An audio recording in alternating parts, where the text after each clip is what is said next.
प्यारे साथियों, आप सभी का स्वागत करता हूं अपने एमआरएस स्टडी परिवार में। तो डियर, आज के इस वीडियोस में मैं यहां पे बात करने वाला हूं बीटेक 6 सेमेस्टर्स में आपका। और यहां पे आपका जो सब्जेक्ट्स होने वाला है वो होने वाला है कंक्रीट मटेरियल। 2022 में एक क्वेश्चन पूछा गया था और कई सारे लोगों का रिक्वेस्ट था कि सर बीटेक 6 सेमेस्टर का जो पेपर है उसका सॉल्यूशन प्रोवाइड कीजिए। तो आज कंक्रीट मटेरियल का हम लोग बात करने वाले हैं और कंक्रीट मटेरियल का जो एग्जाम्स होने वाली है वो आपका लास्ट एग्जाम्स होने वाला है बीटेक 6 सेमेस्टर का। और 28 नवंबर से आपका जो एग्जाम्स है वो आपका स्टार्ट होने वाला है।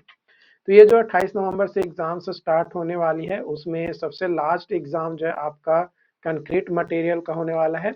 अगर आप इसका नोट्स प्राप्त करना चाहते हैं तो नोट्स पाने के लिए आपको इंजीनियर प्लस ऐप को डाउनलोड करना होगा। क्या करना होगा? इंजीनियर प्लस ऐप को डाउनलोड करना होगा। इंजीनियर प्लस ऐप को कहाँ से डाउनलोड कर सकते हैं? तो प्ले स्टोर से आप इसे जो है डाउनलोड कर पाएंगे। कहाँ से डाउनलोड कर पाएंगे? प्ले स्टोर से आप इसे डाउनलोड कर पाएंगे।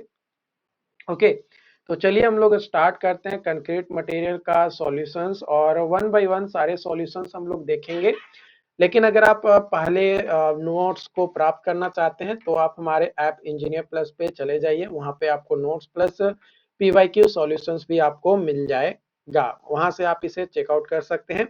बाकी वीडियो सॉल्यूशंस आपको वन बाय वन धीरे धीरे जो है आपको मिलते जाएगा। लेकिन हाँ, इतना कर सकता हूँ कि 28 नवंबर से पहले मैं आपको पूरा सॉल्यूशन कंक्रीट मटेरियल का या जो भी सब्जेक्ट्स का मैंने स्टार्ट किया सारे चीजों का मैं आप लोगों के सामने रख दूंगा, ताकि आपके एग्जाम्स को प्रिपरेशन करने में या एग्जाम की तैयारी करने में किसी तरीके का कोई दिक्कत ना हो और आप आसानी से अपनी एग्जाम की तैयारी कर सके। तो चलिए स्टार्ट करते हैं। सबसे पहला जो क्वेश्चंस है उससे, तो सबसे पहला क्वेश्चंस आपका यहाँ पे दिया गया है। बोला जा रहा है कि विच one of the following statement is wrong, यानी गलत स्टेटमेंट कौन सा है वो आपको यहाँ पे बताना है ना। यहाँ पे आपको गलत स्टेटमेंट को बताना है। तो गलत स्टेटमेंट आपका यहाँ पे हो जाएगा option number D, lime concrete is used for RCC structural element. ये जो स्टेटमेंट है, चौथा स्टेटमेंट जो है ये आपका गलत है ना। चौथा स्टेटमेंट जो है ये आपका क्या है? गलत है, क्योंकि lime concrete not commonly used for reinforced cement concrete structural element. RCC typically involve किया जाता है the use of Portland cement as binding material. Lime concrete is जो लाइम कंक्रीट होता है वो मोर कॉमनली यूजफुल होता है in non structural application such as base course, flooring and water proofing के लिए। ओके, तो ये आपका यहाँ पे हो गया।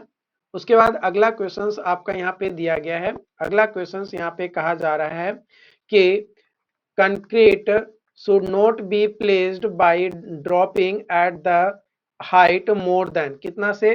तो देखो 1.5 मीटर से ज्यादा नहीं होना चाहिए, है ना। 1.5 मीटर यानी 100 मैंने 1500 mm आपका यहाँ पे आ जाएगा। कितना आ जाएगा? 1500 mm आ जाएगा। तो 1500 mm अगर यहाँ पे आपका आ रहा है तो यहाँ पे आप कह सकते हो कि यहाँ पे कोई भी वैसा ऑप्शंस नहीं है जो आपका दिया गया है ना। तो करेक्ट आंसर क्या होगा ये आप नहीं कर सकते हैं, यानी यहाँ पे इस क्वेश्चंस को आप छोड़ सकते हो, है ना। लेकिन आप इसको चौथा ऑप्शंस को आप यहाँ पे लेकर चल सकते हो कि 1000 से ज्यादा नहीं होना चाहिए। लेकिन जो कोड है वो रिकमेंड करता है 1.5 मीटर, लेकिन आप यहाँ पे मैक्सिमम 1000 यानी 1 मीटर आप लेकर चल सकते हो। इससे ज्यादा ऊपर से हम लोग नहीं गिरा सकते। ऐसा नहीं कि नहीं गिरा सकते, 1.5 तक लेकर जा सकते हैं, लेकिन उससे ज्यादा होगा तो नहीं। लेकिन 1000 से नीचे रहेगा तो ज्यादा अच्छा रहेगा, मतलब कम डिस्टेंस, किसी तरीके का कोई प्रॉब्लम नहीं होगा, सेग्रीगेशन का नहीं, ब्लीडिंग वगैरह कुछ भी चीज का प्रॉब्लम यहाँ पे जो है हमें नहीं देखने को मिलेगा।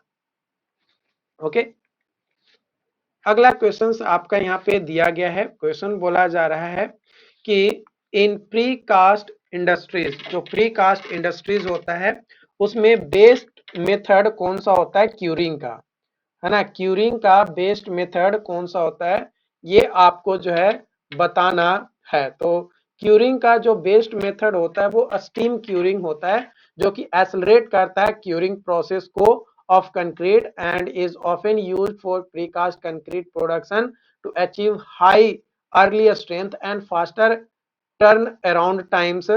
वाइल अदर जो मेथड्स होते हैं जैसे पॉन्डिंग हो गया, covering with wet gunny bags हो गया, या स्प्रे वाटर हो गया, ये सारी यूज किए जाते हैं in different situation. Steam curing जो है पार्टिकुलरली मोर इफिशिएंट होता है for precast element construction के लिए, है ना। तो यहाँ पे सही उत्तर क्या हो जाएगा आपका? तो सही उत्तर हो जाएगा ऑप्शन नंबर 4, यानी चौथा option, steam curing is the right answer. Okay, अगला क्वेश्चन आपका यहाँ पे दिया गया है। क्वेश्चन बोला जा रहा है which one of the following else are more workable concrete, है ना, ज्यादा वर्केबल कंक्रीट कौन सा होता है? तो देखो, मोर वर्केबल कंक्रीट के बारे में अगर बात किया जाए तो ज्यादा वर्केबल कंक्रीट होता है आपका smaller size aggregate with rounded shape, है ना, जो राउंडेड शेप के साथ होता है वो। तो a smaller aggregate and rounded shape contribute better workability by reducing friction between particles, allowing for easier mixing and placement of concrete. जो angular shape होता है larger aggregate का can lead to higher demand for water and may result in a less workable mix, इसलिए जो है वो less workable mix आपका यहाँ पे हो जाता है। तो उसके अनुसार अगर बात किया जाए तो सही उत्तर क्या हो जाएगा? Smaller size aggregate with rounded shape, option number 3 is the right answer. अगला क्वेश्चन यहाँ पे आपका दिया गया है क्रीप कॉफिशिएंट, है ना। Creep coefficient of concrete depends upon, किसके ऊपर जो है क्रीप कॉफिशिएंट डिपेंड करता है? तो ये आपका डिपेंड करता है, अगर बात किया जाए तो जो क्रीप कॉफिशिएंट है ये डिपेंड करता है आपका stress in concrete, age of concrete at the time of loading and duration of loading, यानी all of the above option is the right answer। इसका मतलब हम लोग ये कह सकते हैं कि creep of concrete is influenced by a stress of concrete, age of concrete at time of loading and duration of loading. These factors play an important role in long term deformation characteristics of concrete under a sustained load, है ना। जो sustain load होता है उसका characteristic मतलब long term में जो है एक इफेक्ट देखने को हमें जो है मिलता है। ओके, तो यहाँ पे सही उत्तर क्या हो जाएगा? ऑल। ओके, अगला क्वेश्चन है आपका यहाँ पे विच one of the following is not light weight aggregate, है ना। लाइट वेट एग्रीगेट कौन सा नहीं है? तो नो फाइन कंक्रीट, है ना। लाइट वेट कंक्रीट कौन सा नहीं है? तो no fine concrete is the light weight concrete, ये आपका नहीं है, ठीक है, ये आपका नहीं है।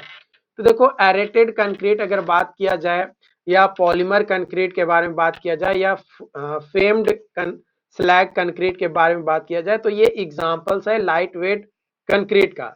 लेकिन नो फाइन कंक्रीट जो है ये टाइप है कंक्रीट का जो कि फाइन एग्रीगेट को कंटेन नहीं करता है जैसे सैंड को, but it is not inherently light weight concrete, लेकिन इनहेरेंटली ये लाइट वेट कंक्रीट नहीं होता है।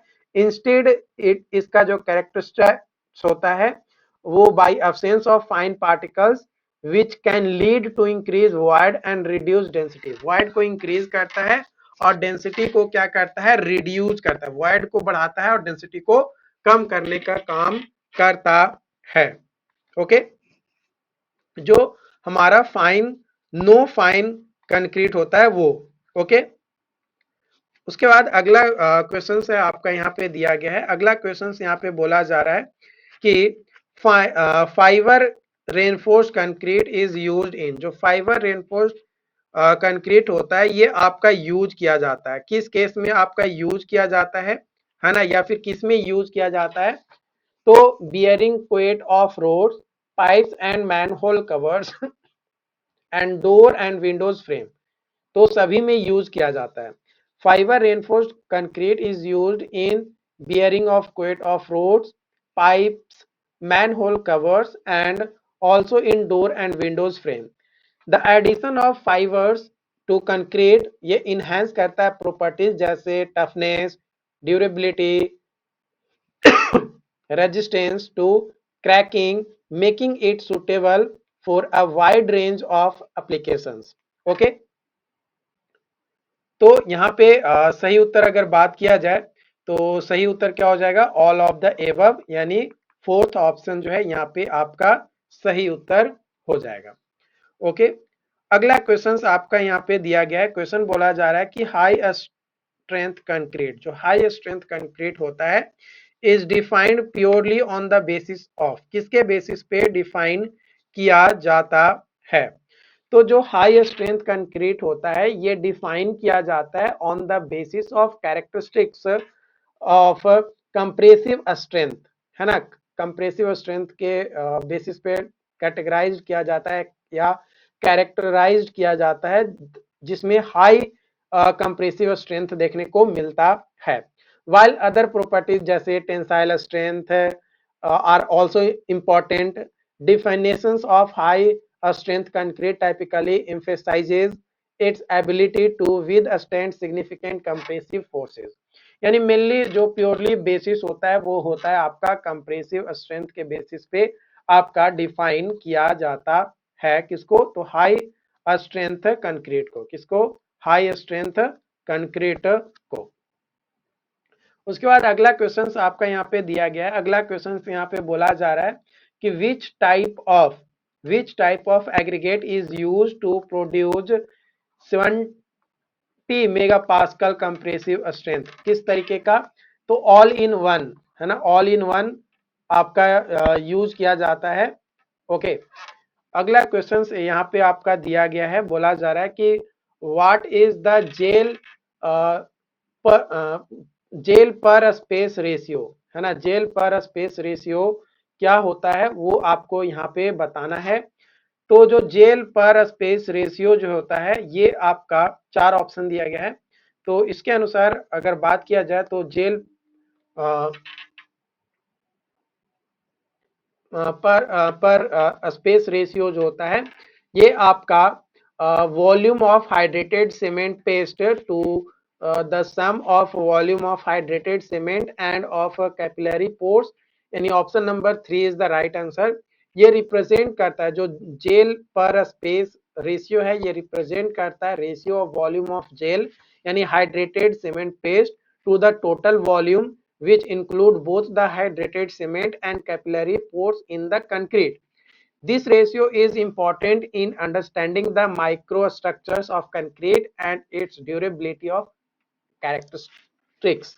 तो ये आपका जेल पर स्पेस रेशियो जो है रिप्रेजेंट करता है, यानी सही उत्तर ऑप्शंस के अनुसार अगर बात किया जाए तो option number 3 is the right answer. Okay, यहां तक आपको समझ में आ गया। चलो अगला क्वेश्चन जो कि ये आपको एज ए होमवर्क के तौर पे आपको यहाँ पे चेकआउट करना है ना। ये आपको मैं अभी नहीं बताऊंगा, आने वाली अगली वीडियोस में मैं आपको बात करूंगा। तो दूसरा क्वेश्चन का ए और बी ये 2 क्वेश्चंस आप पढ़कर आइएगा क्या होता है। ऐसे मैं इसको आपको प्रॉपर तरीके से समझाऊंगा लेकिन आपको पढ़कर आना है, क्योंकि मैंने कंक्रीट मटेरियल्स पे जो इंपॉर्टेंट टॉपिक्स होती हैं, जो इंपॉर्टेंट क्वेश्चंस हैं, वो ऑलरेडी आप लोगों को मैंने बता रखा है। तो अगर आपने हमारे पिछली वीडियोस को देख रखा है तो अच्छी बात है, नहीं देखा है तो आप ये देख लीजिए, आपको पता चल जाएगा 1 से 10 तक क्वेश्चंस जो ऑब्जेक्टिव था उसका भी आंसर मैंने बताया, डिटेल में मैंने बाकायदा बताया कि क्या होता है कैसे होता है। तो यहाँ पे क्वेश्चन दिया गया है कि what is high performance concrete made of. तो हाई परफॉर्मेंस कंक्रीट क्या होता है और कैसे बनता है, और high strength concrete and high performance concrete इन दोनों के बीच में क्या डिफरेंसेस हैं वो बताने हैं। इसके अलावा रिसाइकल एग्रीगेट क्या होता है और कैसे रिसाइकल एग्रीगेट हेल्प करता है सस्टेनेबिलिटी ऑफ कंस्ट्रक्शंस में, ये आपको बताना है। मतलब इस 2 टॉपिक को आपको जो है पढ़ना है। इस वीडियोस को कंप्लीट आपने देख लिया है और नोट्स अगर आप लेना चाहते हैं 6 सेमेस्टर के किसी भी सब्जेक्ट्स का तो हमारा ऐप डाउनलोड कर लीजिए, इंजीनियर प्लस ऐप। वहां पे complete solutions with proper solutions दिया गया है और प्रॉपर एक्सप्लेनेशन के साथ पीवाईक्यू सॉल्यूशंस भी दिए गए हैं चैट ग्रुप्स में। इसके अलावा आपको नोट्स के अंतर्गत आपको कई सारे पॉइंट्स और कई सारे क्वेश्चंस का सॉल्यूशंस भी दिया गया है। तो डेफिनेटली हमारा जो नोट्स है वो आपके एग्जाम पॉइंट ऑफ व्यू से आपका इंपॉर्टेंट तो है ही, इवन अगर आप कोई कम्पिटिटिव एग्जामिनेशन की तैयारी करने वाले हैं तो उसके लिए भी जो है आपका हेल्पफुल होने वाला है। ओके, उम्मीद करते हैं कि ये चीजें आपको समझ में आए हो। अगर फिर भी कोई डाउट्स आता है, किसी तरीके का कोई कंफ्यूजन रहता है तो आप हमें जरूर बताएंगे। ओके।